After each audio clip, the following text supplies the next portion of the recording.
Bom, pessoal, vamos iniciar nossa aula da disciplina TCC, módulo 8. Nessa aula, a partir dessa aula, nós vamos iniciar uma apresentação, uma discussão de quais são as partes de um TCC. Nós já entregamos para vocês um modelo de TCC, então agora eu vou explicar por partes o que deve conter cada uma dos elementos do TCC. Para iniciar, a gente começa falando que existem 3 elementos básicos.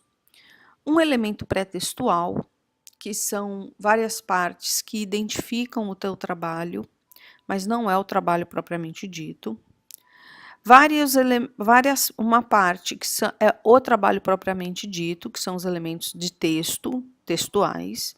E depois uma terceira parte que é chamada de elemento pós-textual, que são alguns complementos, alguns arquivos que podem ser complementares ao texto propriamente dito. Se nós formos olhar para a estrutura do TCC, a capa com título, subtítulo, folha de rosto, termo de aprovação, dedicatória e epígrafe, agradecimentos, resumo, sumário, lista de figuras, tabelas, abreviaturas, todos esses são elementos pré-textuais. Por quê? Porque eles ajudam a identificar, então dão um título, dão um nome, quais são a instituição em que você está vinculado, exemplo do termo de aprovação, tem partes que você vai querer fazer de dedicatória, de agradecimento, tem o resumo geral do trabalho e listas, né, de figuras, tabelas, abreviaturas, símbolos, listas que você decidir serem importantes para entrar no seu trabalho. Posteriormente, no elemento textual, que é o elemento do texto, é a parte da introdução, desenvolvimento e conclusões finais. E depois, no pós-textual, entram alguns anexos, apêndices e as referências bibliográficas, que é um material que ele é complementar ao texto, mas ele não é o texto propriamente dito, tá? Então, nesta aula de hoje, eu vou querer falar sobre os elementos pré-textuais. A capa, a contracapa, prefácio, dedicatória, as listas, agradecimentos e sumário. Bom, pessoal, então vamos iniciar a discussão sobre esse elemento pré-textual. É um modelo que ficou disponível lá no AVA, um modelo de TCC, um documento que é um modelo de TCC. Vejam que a gente tem aqui num cabeçalhozinho a universidade, o Centro de Ciências Humanas e Naturais, que é o centro onde o curso de vocês está lotado. O nome do curso, trabalho de conclusão. Nesse item aqui, vejam, você clica em cima, é uma caixa de texto. Você pode colocar o cursor dentro dessa caixa de texto e modificar e colocar o título que vocês desejarem aqui. Ele já vai entrar na formatação necessária, porque essa caixinha de texto já está formatada. Em seguida, aqui tem um espaço para vocês digitarem o nome de vocês. Então, vocês vão colocar o nome dos 2 alunos. Dá um Enter, o nome do segundo aluno.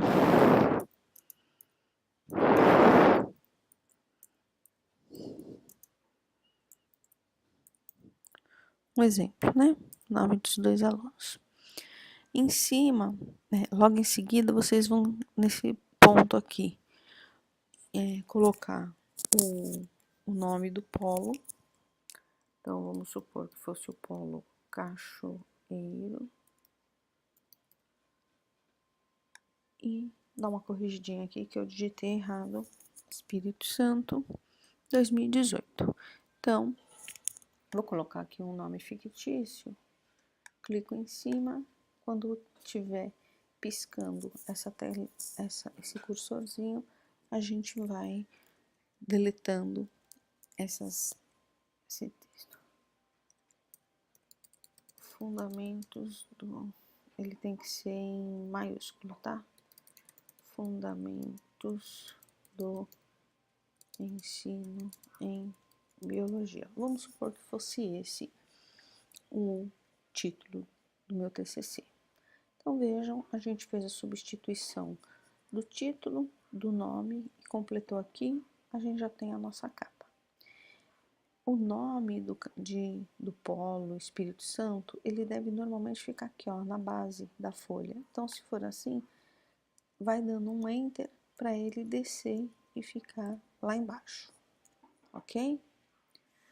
A contracapa tem o nome dos autores em caixa alta e centralizada. Então, basicamente, o que nós vamos fazer? Colocar Valéria Fagundes, Maria do Carmo Silva. E eu ilumino isso aqui e deleto. Ou seja, colocamos lá o nome dos autores. E nós vamos pegar o título que o título do nosso TCC, Ctrl C, faço um copy, venho aqui, ilumino e dou um Ctrl V. Vejam que substituiu o título. Trabalho apresentado como requisito parcial para a conclusão do curso de licenciatura em Ciências Biológicas. Esse texto aqui vocês não vão mudar. E aí vem a comissão examinadora. Então, vocês vão ter aqui, ó, nome do professor orientador. Então, vocês vão colocar o nome do seu orientador. Vejam que aqui tá professor, aí tem entre parênteses DR de doutor, MS de mestre. Então, vamos supor que a pessoa é uma doutora, você pode tirar os demais, né? E deixa doutor e põe aqui o nome da pessoa. João da Silva. Deixa eu tirar letra maiúscula, vai letra minúscula. João da Silva. Vamos supor que o próximo membro seja um mestre. Então, venho aqui, ilumino, deleto, deixo o mestre, nome do membro da banca 1, Pedro Manuel. E vamos supor que o próximo membro seja um doutor de novo, deleta e coloca o nome da pessoa. Rita de Cássia. Aí tem que colocar o nome da instituição. Vamos supor que essa pessoa é da UFES, essa pessoa é do IFES e essa pessoa é da FAESA. Tá? Então, a gente substituiu. Veja que tem que ter o espaço para o dia, a cidade, o dia, a hora. O que a gente faz? A gente vem aqui e tira um pouco desses espaços para que a cidade, o dia, fique nesta folha aqui. Esta folha que vai ter a assinatura dos membros da comissão examinadora e a data da defesa, tá? Aqui é a data da defesa. Não é a data que vocês entregam o trabalho, é a data da defesa. Vejam que tanto a primeira folha quanto essa segunda, que é a contracapa, não tem o número de páginas, tá? Não tem nenhum número de páginas. E agora, as folhas seguintes têm uma numeração de página aqui, ó, I, 3I, 4, 5, que é o resumo. 6, a lista de tabelas. 7, lista de figuras. Não é 8, lista de anexos. Não é uma numeração ordinal, tá? É romana. E então já tá aqui o número da página, então aqui é para vocês colocarem uma dedicatória. Então, ou melhor, aqui no primeiro é para a gente colocar uma epígrafe. O que é uma epígrafe?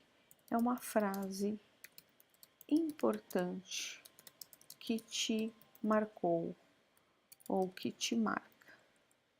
É uma mensagem que você deseja passar.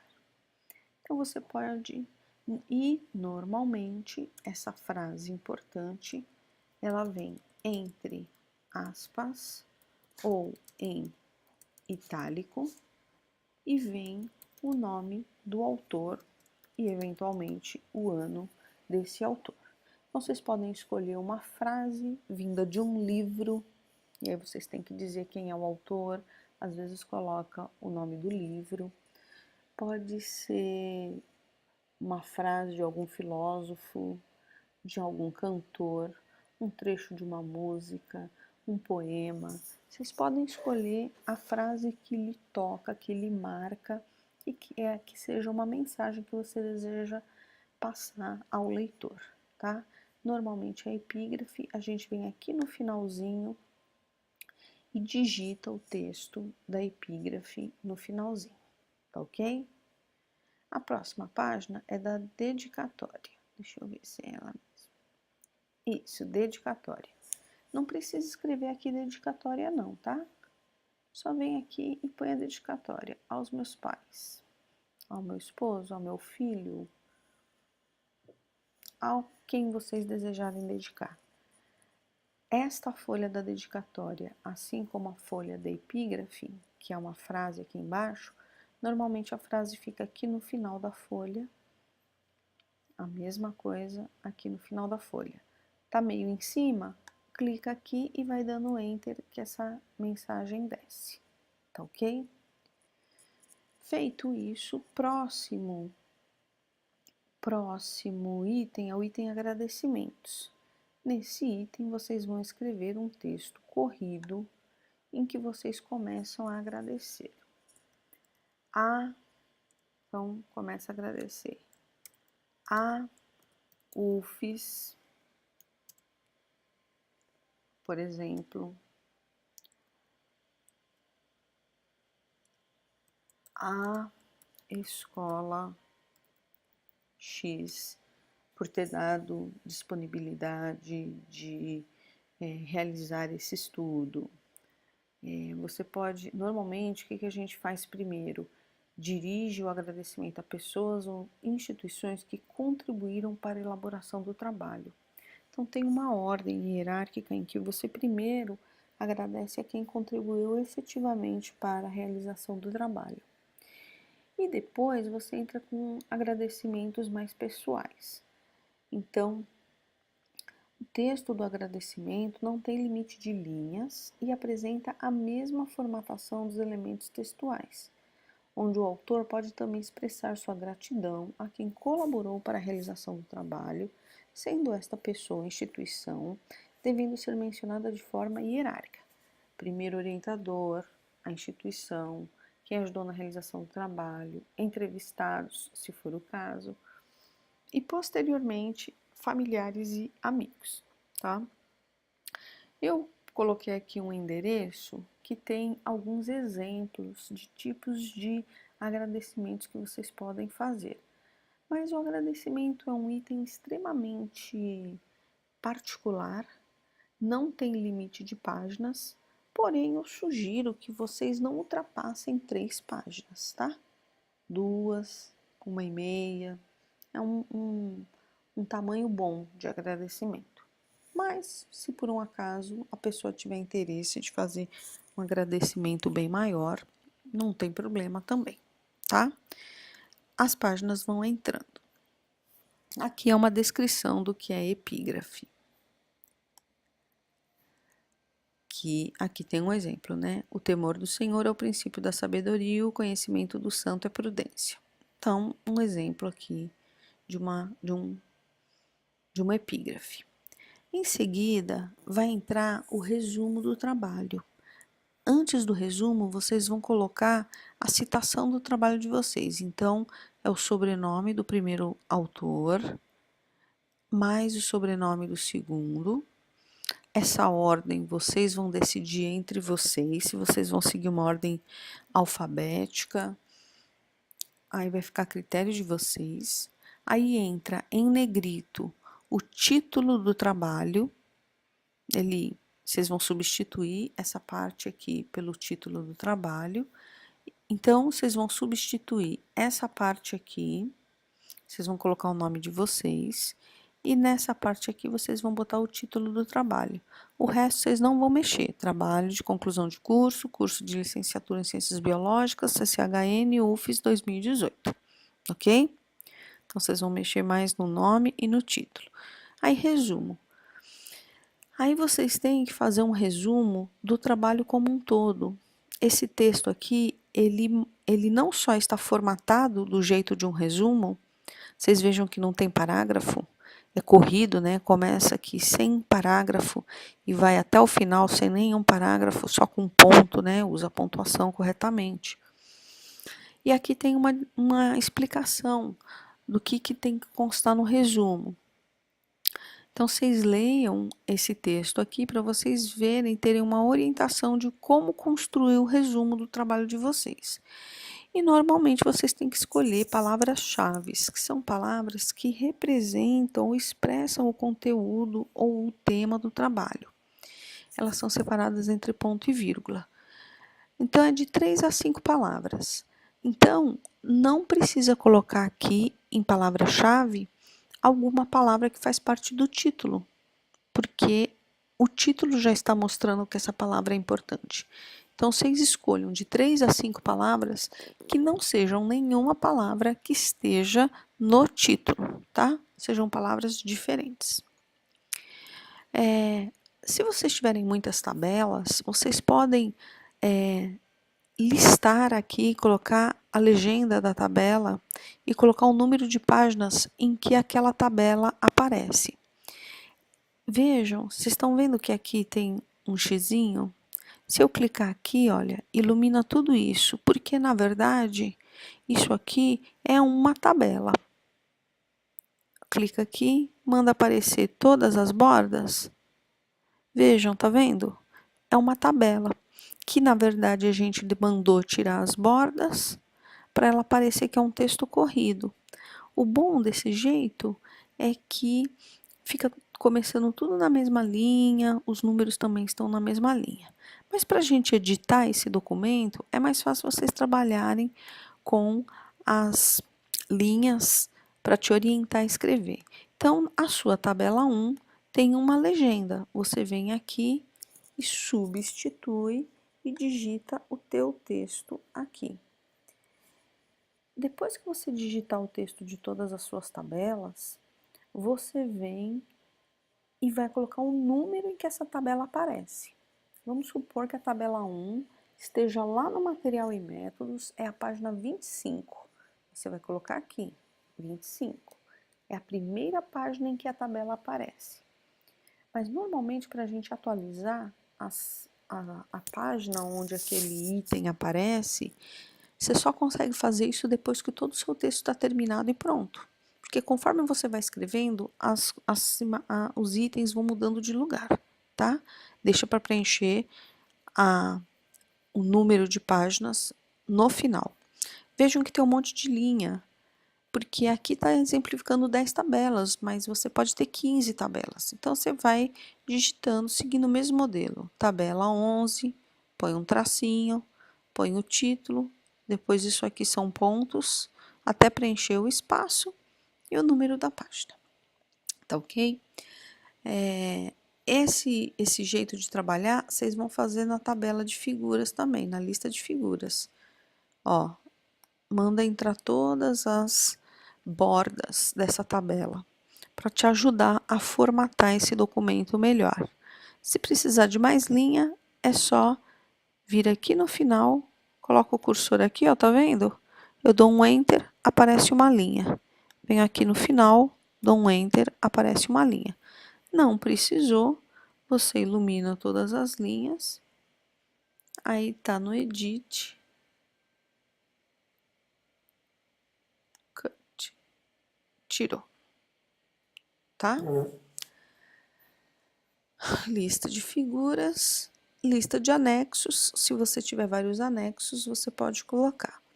O que entra como anexo? Pode entrar o formulário da entrevista, pode entrar uma grande tabela que você não queira colocar no texto, queira colocar como um anexo. O sumário, ele nada mais é do que a apresentação de todos os itens do seu trabalho com as respectivas páginas. Tá vendo? Normalmente, a página que está aqui é a primeira página onde aparece aquele item. Esse texto que está aqui, ele é só exemplo, tá, gente? Vocês não precisam seguir esse exemplo. De novo, vamos lá, entrar todas as bordas para você poder digitar. Então, no sumário, você inicia com o resumo e as listas. A parte toda de agradecimentos, tá? Ela fica logo no começo, ela não precisa entrar aqui no sumário. A gente põe aqui basicamente dos elementos textuais e pós-textuais, tá? Então, tem o resumo, lista de tabelas de figuras, aí vem a introdução. A introdução é número 1. Aí tem o 1.1, apresentação.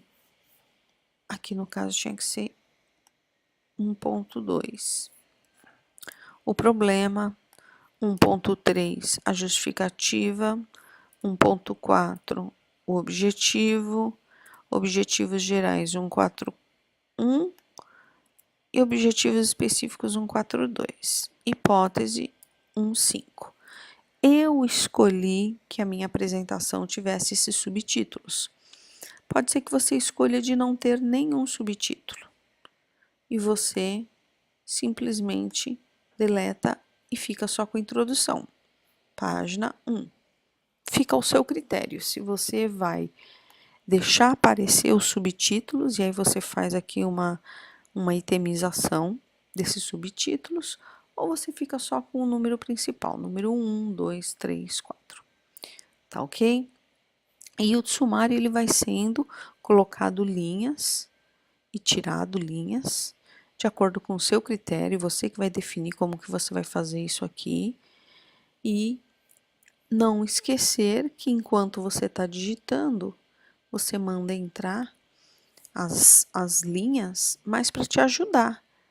Mas isso aqui não vai ficar bonito apresentado assim. Então, o que a gente vai fazer? A gente vem e tira as bordas. Aí fica parecendo que é um texto corrido, fica bem mais limpo. Tá ok? Bom, é isso, gente. São esses os itens dos elementos pré-textuais. Eu espero que vocês já estejam adiantados com essa questão dos elementos pré-textuais, porque eles são bem mais simples. Lembrando que a parte de sumário você já pode ir digitando o texto, mas o número das páginas você só saberá quando o texto estiver todo finalizado, né? Então, essa parte toda de paginação vai ser só quando você conseguir finalizar o trabalho. E o que vocês puderem já adiantar desses elementos pré-textuais, já deixem ele todo pronto. Tá ok, gente? Então, até a próxima aula. Um abraço.